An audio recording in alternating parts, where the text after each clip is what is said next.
है क्रोधी, क्रोध का कर्ता कौन है? कि जो क्रोध को आत्मा मानता है वो क्रोधी है। जिसने क्रोध और आत्मा के साथ एकत्व करके ये क्रोध मेरा कर्म और मैं इसका कर्ता, इसलिए मैं क्रोधी हूं, ऐसा जिसने माना उसका है क्रोध। क्रोध उसका कर्म है क्योंकि उसने माना है ना। कब है क्रोध उसका? उसने माना है तब है, नहीं माने तो नहीं। तो क्रोध को उसने अपने, और बनेगा नहीं क्रोध कभी उसका, क्रोध कभी उसका बनने वाला नहीं। लेकिन उसने माना है कि ये क्रोध मेरा है, इसलिए उस जीव को क्रोधी, अज्ञान के कारण ये मान्यता है उसकी कि क्रोध और मैं दोनों एक स्थान पर पैदा हुए। कमल और कीचड़ दोनों एक हो गए, कि दोनों एक हो गए। इस तरह दोनों एक स्थान पर रहने वाले होने के कारण अज्ञानी को यह नहीं सूझता कि इन दोनों के बीच में संधि है, बहुत बड़ी संधि है। और केले में, केले के गूदे में संधि है या नहीं?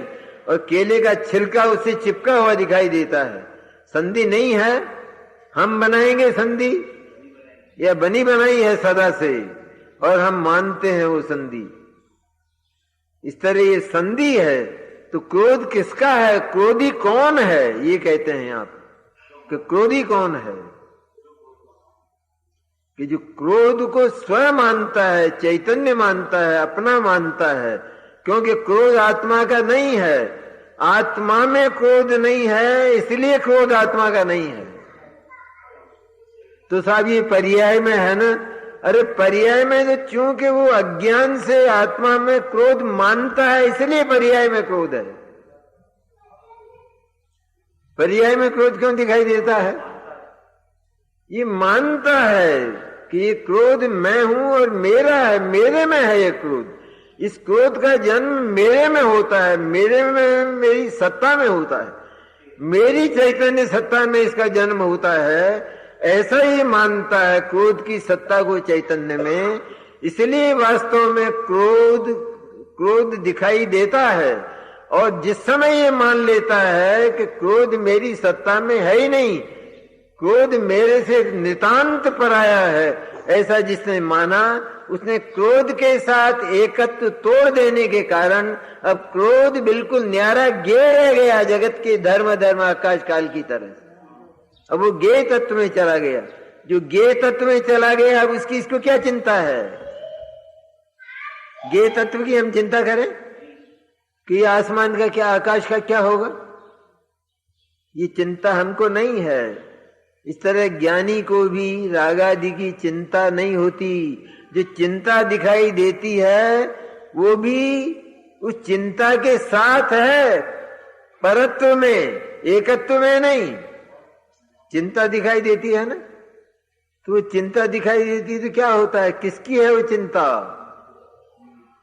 कि वो चिंता के साथ भी परत्व है उसका तो एकत्व केवल चैतन्य के साथ है और किसी के साथ। और जिसका उस शुद्ध चैतन्य के साथ एकत्व है, उससे भिन्न जितने भी अनमेल तत्व हैं उनके साथ उसका एकत्व हो नहीं सकता। इसलिए वे सब के सब पराये और गे तत्व हैं। जो गे तत्व होते हैं वे कभी भी चिंता के विषय होते नहीं हैं, क्योंकि उनको अपना मानता, वो कहीं रहें, किसी समय रहें, किसी जगह रहें, इससे उसको जरा भी फर्क नहीं पड़ता, क्योंकि चैतन्य ध्रुव है, वो ज्यों का त्यों रहता है। इसलिए क्रोधादि भाव होते हैं। कहते हैं ज्ञानी को होते हैं ना साहब, ज्ञानी को भी तो क्रोध होता है ना, कि ज्ञानी को क्रोध होता है, ये बात कहने की है, वास्तविक नहीं। और हम क्या मानते हैं? हम मानते हैं कि ये बात वास्तविक है, कहने की यह है कि उसको नहीं होता है। ये शुद्ध नहीं, कि ये निश्चय नहीं सिखाया जाता है। ऐसा हम नए लगाकर धूलदानी तत्व को करते हैं। वो कहने की है बात। उसको जो क्रोध हुआ है, जैसे किसी दूसरे के कारण से हुआ ना, किसी दूसरे की रक्षा में क्रोध हुआ ना किसी को, तो उसको क्रोध हुआ, उसने क्रोध किया, क्या वो वास्तव में क्रोध का करता है? अरे उस क्रोध का संबंध ही किसी दूसरे से है, तो वो क्रोध का करता कहां रहा? किससे संबंध है उसका? इससे स्वयं से संबंध है। इसके स्वयं के साथ क्या कोई ऐसी घटना बीती है कि क्रोध आवे? है ही नहीं ना। इसलिए वो वास्तव में ज्ञानी को क्रोध दिखाई देता है, बाहर दिखाई देता है, लेकिन भीतर से तो ज्ञानी निरंतर शांत और शीतल छाया में, चैतन्य की शीतल छाया में निरंतर विश्राम करता है। ये कूलर है ना, कूलर लोगों के, वे सब धूप में टंगे रहते हैं, धूप में, और भीतर क्या है? तो कूलर बाहर से तप रहा है या नहीं? नहीं तप रहा, तपता है। बाहर से अगर हाथ लगावे तो गर्म। तो ये जो कूलर के बाहर का जितना कुछ है वायुमंडल, गर्म वायुमंडल, ये गर्मी भीतर प्रवेश करती है? नहीं करती। इस तरह ज्ञानियों को क्रोध आता हुआ दिखाई देता है, ये बात कहने की है, क्योंकि वो जो कूलर है असली में कूलर ऊपर है भीतर है? भीतर है। तो भीतर का कभी बाहर नहीं आता और बाहर का कभी भीतर जाता नहीं है। इसलिए होते हुए क्रोध ये वास्तव में ज्ञानी के अंतरंग में कभी अंतरंग में प्रविष्ट नहीं होते। मैंने ज्ञानी कभी भी क्रोधादि के साथ एकाकार नहीं होता। अपने उपयोग में वो क्रोध को आने ही नहीं देता। इसका नाम ज्ञेय तत्व। क्रोध जब उपयोग में आकर, उपयोग जब क्रोध से अनुरंजित होता है, रंग जाता है, तब वो क्रोधी कहलाता है। तब उपयोग क्रोध को अपना मान लेता है, अपना जान लेता है। इस समझने की बात कि सम्यक दृष्टियों को विकार होता है या नहीं, उनको क्रोधमान माया लोभ होते हैं या नहीं। अरे साहब, ये तो इतने सुनने वाले, इतना तत्व ज्ञान वाले, इनको तो बड़ा क्रोध आता है, इनको तो बहुत क्रोध आता है कि तुमने क्रोध की परिभाषा अभी तक जहां क्रोध की परिभाषा सिखाई जाती है वहां जाकर नहीं सीखी। तुम क्रोध की परिभाषा जानते ही नहीं हो। क्रोध की परिभाषा यह है कि जो क्रोध के साथ एकाकार है, अपने आप को क्रोध के साथ एकाकार मानता है, वो क्रोधी है। जो क्रोध को अपने से न्यारा मानता है, वो क्रोधी कहां है? वो क्रोध का अपराधी कहां है? अभी दुनिया में जितने भी बंगले हैं, वो बंगले हों भले ही, लेकिन हम तो अपने बंगले को अपना मानते हैं और पराये बंगलों को हम पराया मानते हैं। तो हम अपराधी कहां हैं? उसी तरह क्रोध आत्मा से भिन्न तत्व है, बिल्कुल विजातीय तत्व है, फॉरेन मैटर है, एक तरह से बिल्कुल रंगा सियार है। तो वो आत्मा में है ही नहीं। जब हमने ये मान लिया और उसके साथ अपना सर्व संबंध विच्छेद कर लिया, सारा संबंध हमने उससे तोड़ लिया, और हम उस क्रोध को ज्ञान के साथ कभी एक में करते ही नहीं हैं, ज्ञान में क्रोध को आने ही नहीं देते हैं। तो क्रोध ज्ञान को जानता तो है, तो जानने में क्या दिक्कत है? जानता है कि ये क्रोध है, मैं नहीं हूं, इस तरह जानता है, और जानकर मुंह फेर लेता है। क्रोध को देखता रहता है तो वो तो मिथ्या दृष्टि है, वो तो क्रोधादि के विकल्प में परायण है निरंतर। क्रोध मान माया लोभ के विकल्प, ये क्रोध मेरा नहीं, ये क्रोध मेरा नहीं।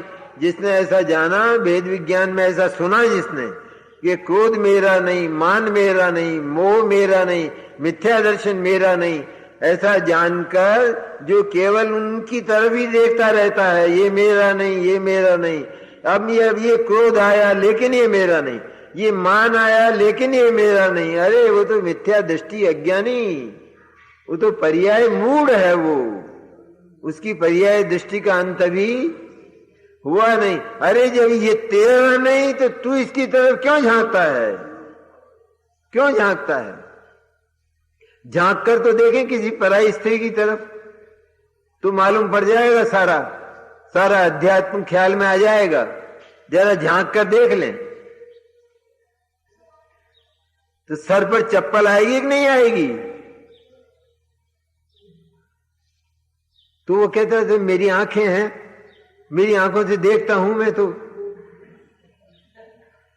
इन आंखों को फोड़ लो, फोड़ो इन आंखों को, सही आंखों को जगाओ, सही आंखें खोलो।